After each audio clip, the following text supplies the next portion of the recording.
Selamlar və sayğılar. Əziz və hörmətli soydaşlar, hər vaxtınız gözəl və xeyirli olsun. Öz adıma, Azuq adına və eləcə də bəlkə Eləcatış adına bir dəfə də minnətdarlığımızı bildirməliyəm hər bir tək-təkinizə. Tətil gündə, soyuq havada, tək ahılda danışarım. Elə səsim elə biraz elə sıntı olur normalde. Yol gəlib. Uzun yol gəlmiş. Zəhmət çəkib buraya təşrif gətirdiyiniz sözün qısasını demək istəyək. Mənim öncəki dəyərli yoldaşlarımız ki danışdılar, bir çox məsələlər işarə elədilər. Təkrarlamağına gərək yoxdur artıq. Hörmətli Cəngiz bəy platformamızı sundular və təbii əminəm ki, özəlliklə son bölümdə ətrafında olan böyük müzakirələr ola bilər. Əsas məqsəd və əsas hədəfi yoldaşlar işarə elədi. Onun üçün sadəcə bəzi məqamlara ki, hamılıqca da bilirik, amma yenə də təkrar bu gündə özəlliklə diqqətdən keçirməyimiz lazımdır deyə vurğulamaq gərəkir. Biz tariximizdə çox böyük təcrübələr əldə etmişik. Hətta belə milli hökumətimizi qurmuşuq.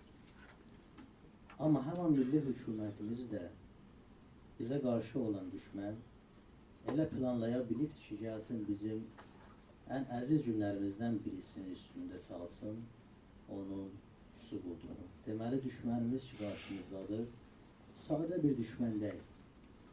Millətimizi illər boyu assimilasiyaya məruz qoyan düşmən sadə bir düşmən deyildir. Amma onun kənarında bəlkə bizlərin də, biz dediyimizdə atalarımız, öncəkilərimiz, siyasi fəallar ilk o zaman var idi.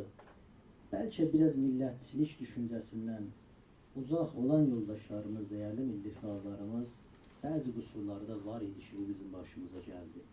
Dolayısıyla, əgər saxlaya bilmədik o gözəl milli hökumətimizi, bəzən də etdiyimiz səhvləri diqqətə alıb, bundan sonra yol verilməməsinə cəhd etməliyik. O səhvlərdən birisi, bilirsiniz, tarix boyu türklər, özəlliklə bəlkə də Azərbaycan türkləri tarix yaradan, hökumətlər quran, bir çox millətlərə azadlıq gətirən, eləcə də həman millətlərə zülm etməyənlər olmuşuq. Bizlər demokrasiyə inanmaq bəlkə qanımızda vardır, digərlərə zülm etməmək bəlkə qanımızda vardır. Qan dediyimdə xatirə, yaddaş deyə bilərsiniz. Və bəlkə elə buna istinadəndir ki, bəzən də elə buradan zərbə yedirik. Qarşımızda olan düşməni sadə tutub, güvənirik. Açığı, bəzən ola bilər ki, misal üçün, qonşumuzda olan millətlərə, ya dolayısıyla İranda olan xalqlara, millətlərə azadlıq gətirmək ünvanı ilə yenə də tora düşürük. Bu təcrübəni biz dolayısıyla bəlkə elə 1324-cü ildə, 25-ci ildə yaşadıq. Digər millətlərə azadlıq gətirmək çox gözəldir. Öz millətimizin də azadlığını əldə etməyimiz çox gözəldir. Amma bu savaşda diqqət etməliyik ki, mübarizəmiz verdiyimiz həzinə, dolayısıyla sonuc etibarilə İranı qorumağa çevrilmir. Biz millətlərin azadlığını istəyirik. Və sonuc etibarilə də hamımız azad olacaq. Dəyərli ərəb yoldaşlarımız zəhmət çəkiblər, hər zaman bizlə birgə olublar. Dəyərli bəlustlarımız burada olublar, birgə mübarizə aparıblar və digər millətlər.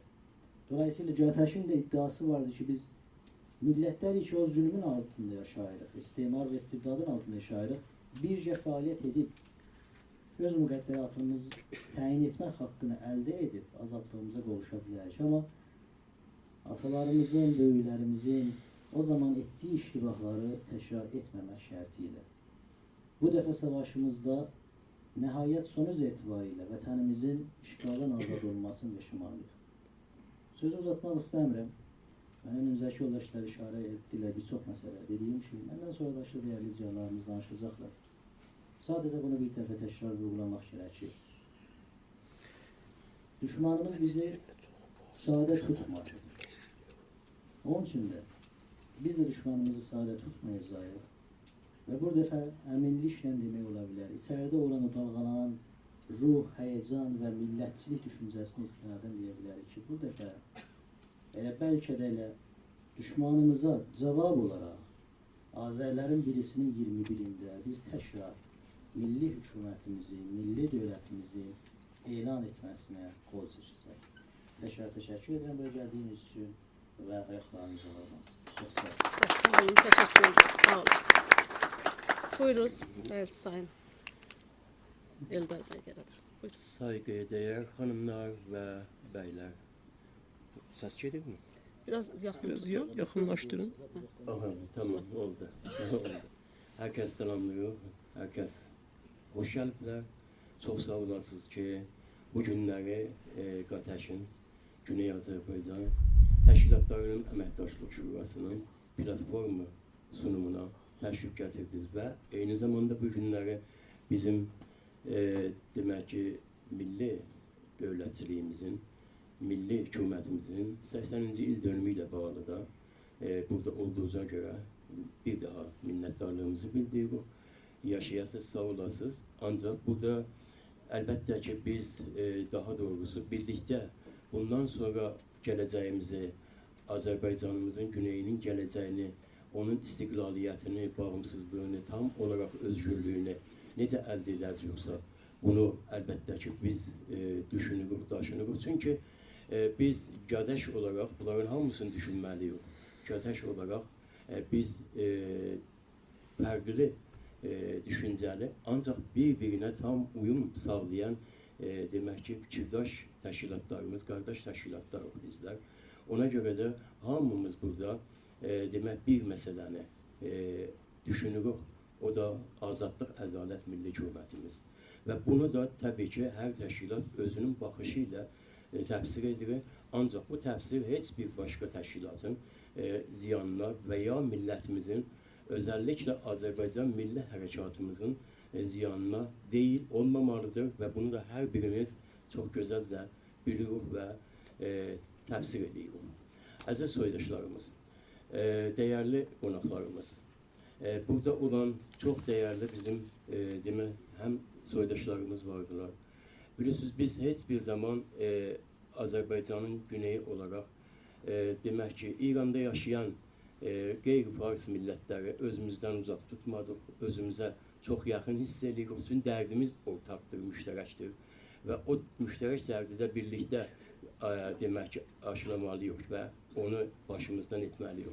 Və eyni zamanda bizim burada demək ki, hər zaman bizlə çiyin-çiyinə olan Qaşqaylarımız, Türkmənlərimiz, Xorasan türklərimiz və burada olan bizim dildaşlarımız vardı. Biz heç bir zaman onları Azərbaycandan ayrı tutmadıq.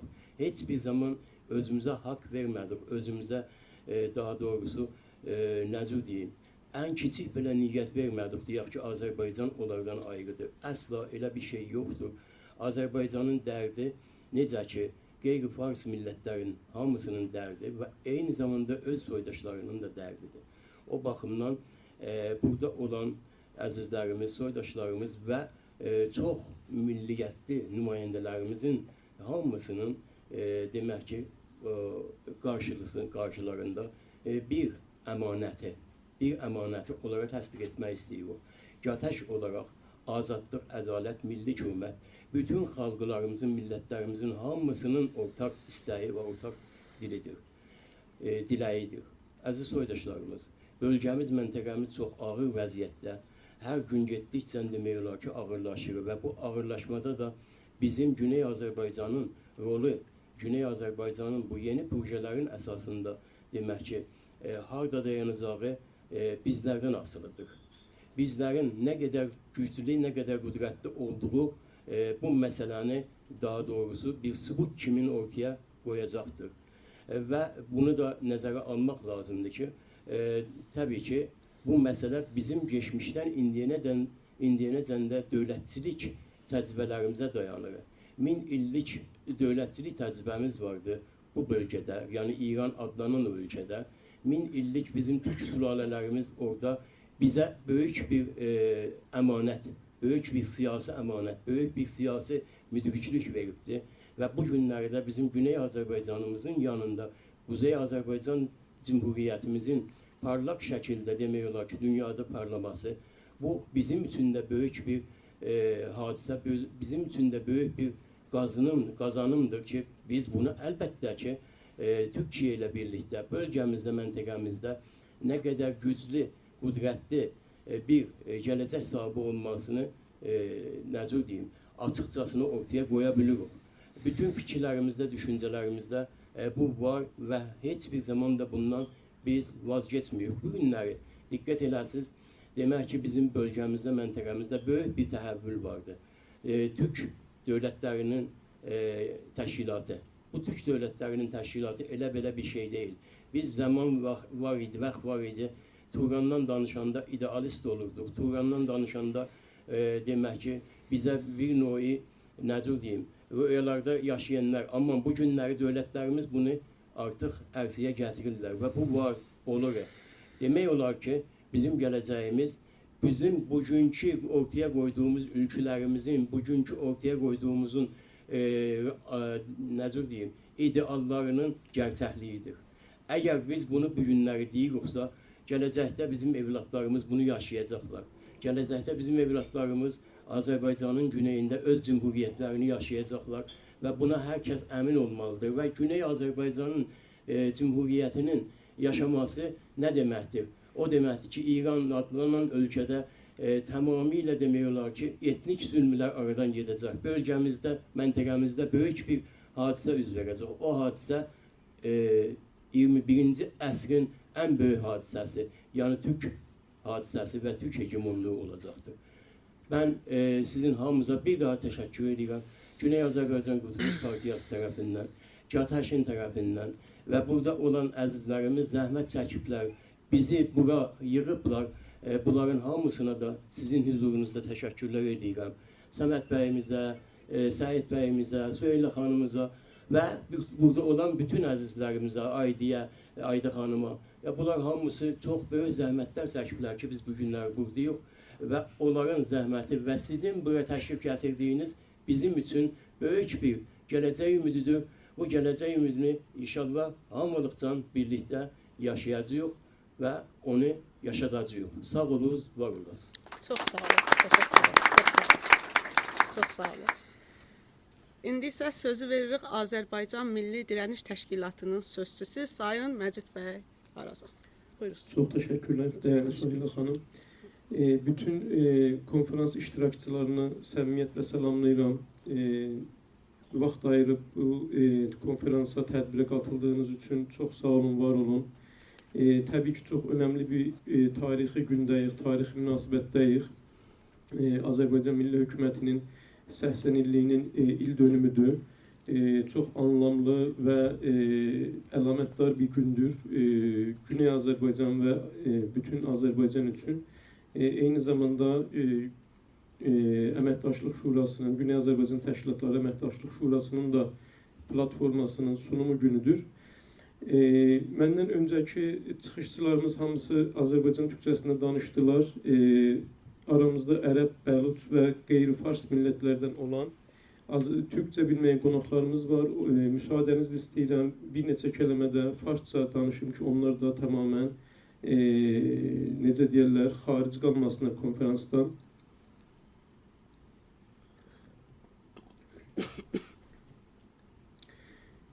میهمانان عزیز، در میان ما میهمانانی از تمامی ملل تحت ستم ایران، عزیزانی از ملت عرب اهواز، از ملت بلوچ در بین ما هستند، عزیزان ترکمن، قشقایی که البته تمام اونها عزیزان ترکمن و قشقایی عضوی از ملت ترک در ایران هستند.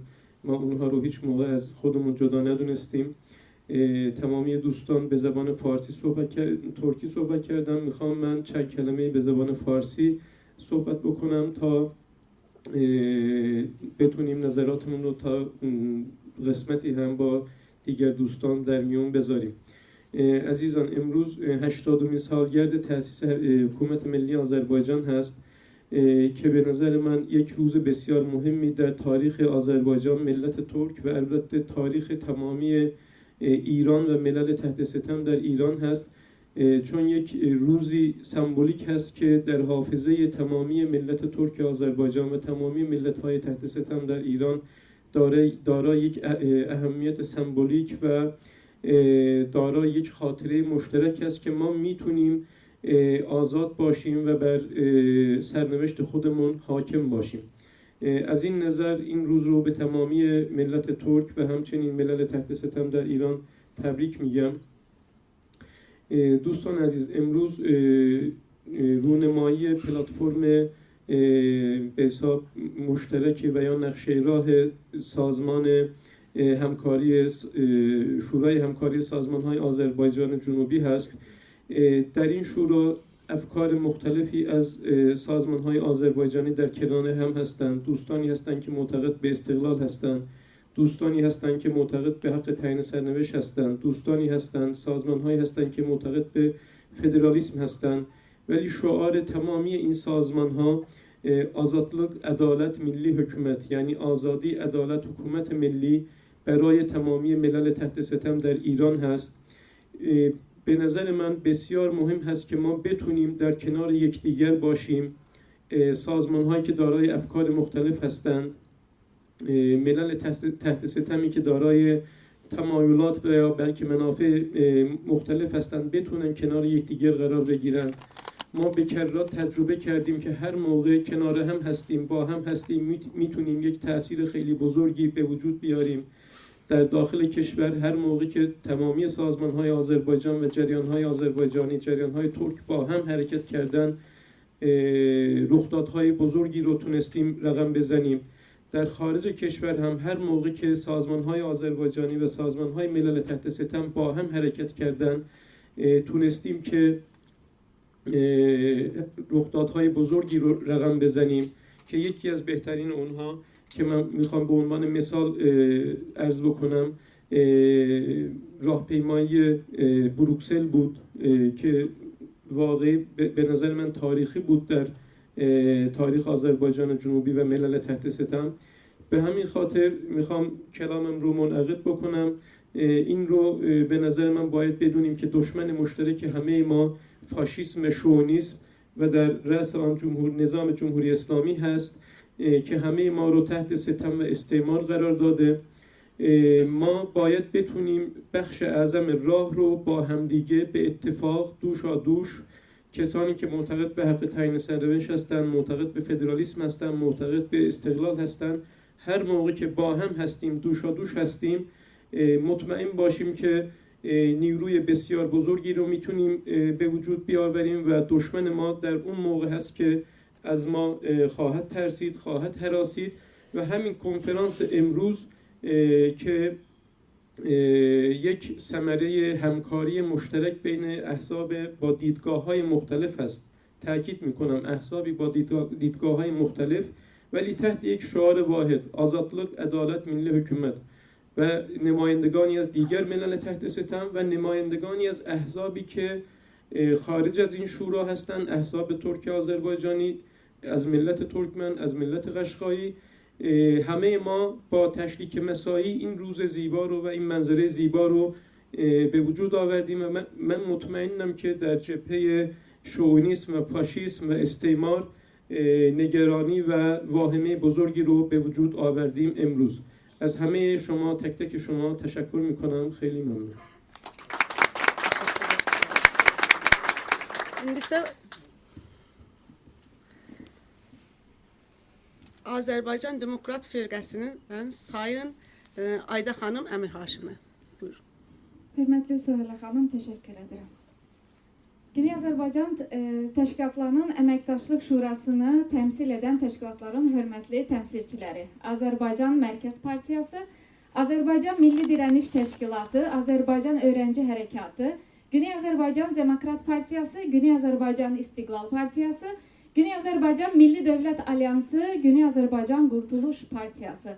Hörmətli qonaqlar, dəyərli tədbir iştirakçıları. İlk öncə hər birinizə Azərbaycan Demokrat Firqəsinin sədri Rəhim bəy Hüseynzadənin və Mərkəzi Komitənin səmimi salamlarını çatdırıram. Bugün burada sizlərin qarşısında çıxış etmək, Azərbaycan Demokrat Firqəsini təmsil etmək mənim üçün böyük şərəfdir. Biz Azərbaycan milləti olaraq tariximizin dönüş nöqtəsində dayanmışıq və bu dönüş nöqtəsini qələbəyə yönəltmək üçün keçmişimizi unutmamalı, ondan güc alıb nəticə çıxartmalı və bununla gələcəyimizi düzgün qurmalıyıq. 80 il zəngin və siyasi mübarizə təcrübəsinə malik olan Azərbaycan Demokrat Firqəsi 80 il öncə Seyid Cəfər Pişəvərinin rəhbərliyi altında Pəhləvi boyunduruğundan vətənimizi, ölkəmizi, Azərbaycan türklərini Milli Demokratik Hərəkatı və 21 Azər qiyamı ilə xilas edərək Azərbaycanımızda modern dövlət qurmuşdur və bununla millətimizin qürurunu, şəxsiyyətini, dilini, adət-ənənəsini, torpaqlarını və tarixini dirçəldib qorumuşdur. Azərbaycan Milli Hökumətinin quruluşu təkcə bir siyasi hadisə deyildi. Bu, əsarətə qarşı milli ruhun, mədəni varlığın və ictimai ədalətin səsi idi. 21 Azər qiyamı nəticəsində yaranan Azərbaycan Milli Hökuməti tariximizdə ilk dəfə olaraq xalqın öz ana dilində Azərbaycan türkçəsində təhsil aldığı, torpağın kəndliyə verildiyi, işçinin hüququnun qorunduğu, sənayenin qurulduğu bir mərhələ yaratdı. Qadınlarımız o dövrdə ilk dəfə səhnəyə çıxdı, təhsil aldı, yazdı, yaratdı, mübarizə apardı və səs vermə hüququ əldə etdi. Bugün də qadınlarımız mübarizənin ön cəbhəsindədirlər. Təəssüf ki, bu işıqlı yol Pəhləvi rejimi və fars şovinizminin amansız hücumları nəticəsində və həm də onların xarici həvadarları təzyiqləri ilə qan içində boğuldu. Millətimiz insani və mədəni genosidə məruz qaldı. Lakin 21 Azər qiyamının idealları yaşadıldı. Millətimizin və firqəmizin mübarizəsi bugünədək davam edir.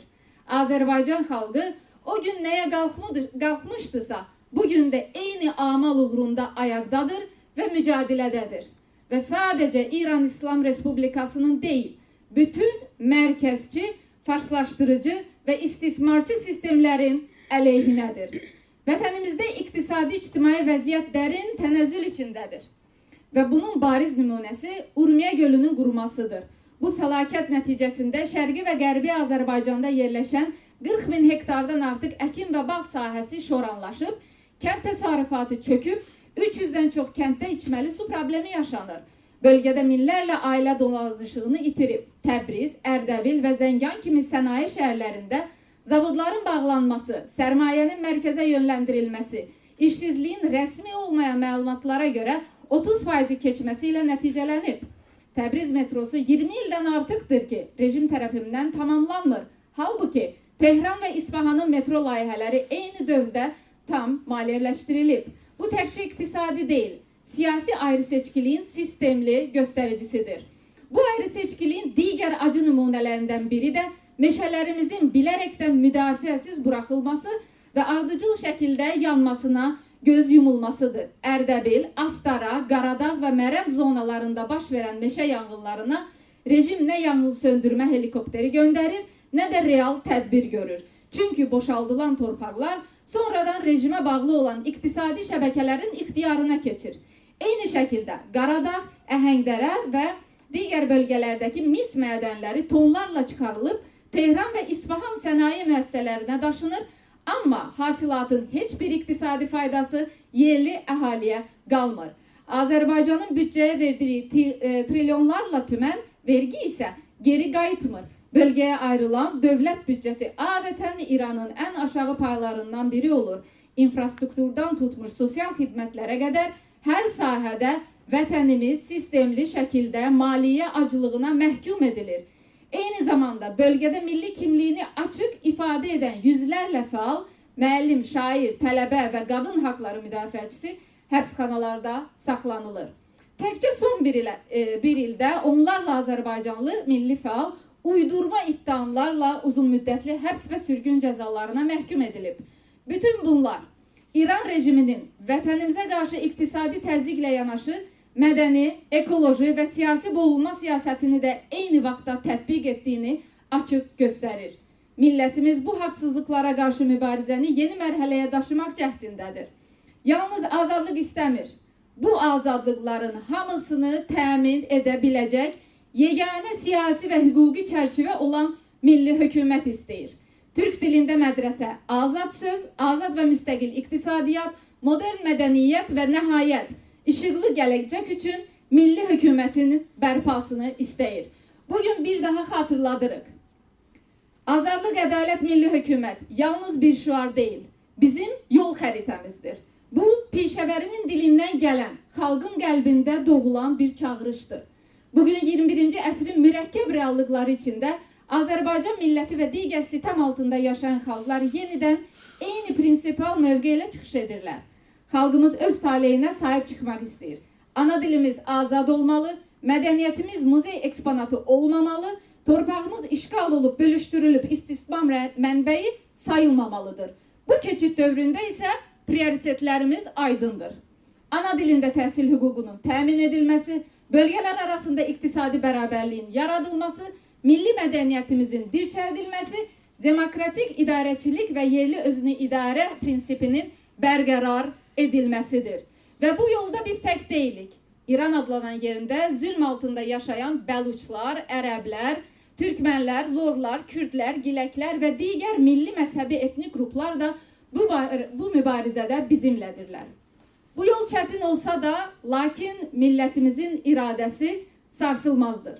Azərbaycan Demokrat Firqəsi minlərlə qəhrəmanın qanı, gözyaşı və əzmindən ilham alır və Pişəvərinin, Xiyabaninin, Səttarxanın, Bağırxanın, xalqın şərəfini qoruyan liderlərin ruhunu daşıyır. Azərbaycan milləti heç bir millətin əleyhinə deyil, əksinə. Torpaqlarımızda yaşayan digər etnik qruplarla birgə azad və ləyaqətli yaşam təklif edir. Və digər zülm altında yaşayan xalqlara da qardaşlıq, bərabərlik və əməkdaşlıq prinsiplərinə əsaslanan yeni həyat tərzi qurmağı təklif edir. Təbii ki, bu arzu o zaman həyata keçirilə bilər ki, xalqların iradəsinə hörmət olsun, millətlərin haqqı tanınsın. Əziz tədbir iştirakçıları, biz bugün burada yalnız keçmişi xatırlamırıq.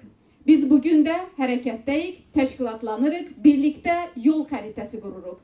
Güney Azərbaycan Təşkilatları Əməkdaşlıq Şurası çərçivəsində hazırladığımız keçid dövrü platforması məhz bu mübarizənin müasir mərhələdə hüquqi siyasi əsaslarını ortaya qoyur. Biz bu sənədlə təkcə rejimin dəyişməsini deyil, onun yerinə gələcək ədalətli, demokratik və milli əsaslı idarəçiliyin konturlarını müəyyənləşdiririk. Bugün burada toplaşan sizlər, hər biriniz bu tarixi prosesin canlı şahidisiniz. Biz bu platformada milli hüquqların tanınması, ana dilində təhsili, yerli idarəçiliyi, resursların ədalətli bölüşdürülməsini və millətlərin öz müqəddəratını təyin etmə haqqını konkret prinsiplərlə ifadə etmişik. Bu təkcə gələcək üçün plan deyil. Bu, millətlərimizin ləyaqətinə uyğun gələcək bir quruluş üçün real və kollektiv iradə bəyanatıdır. Azərbaycan Demokrat Firqəsi bu tarixi məsuliyyəti yalnız siyasi təşkilat olaraq yox, dövrün zərurəti, zamanın tələbi və hökmü və vicdan borcu kimi daşıyır. Azərbaycan xalqı daha zülmə səssiz qalmır, susmur, boyun əymir. Azadlığı və qurtuluşu üçün sonadək mübarizə aparmaq əzmindədir. Yaşasın Azərbaycan, bərpa olsun torpaqlarımızda azadlıq, ədalət, milli hökumət. Diqqətinizə görə təşəkkür edirəm. Çox sağ olun. Çox təşəkkürlər Ayda xanım. İndi isə fasilə veririk.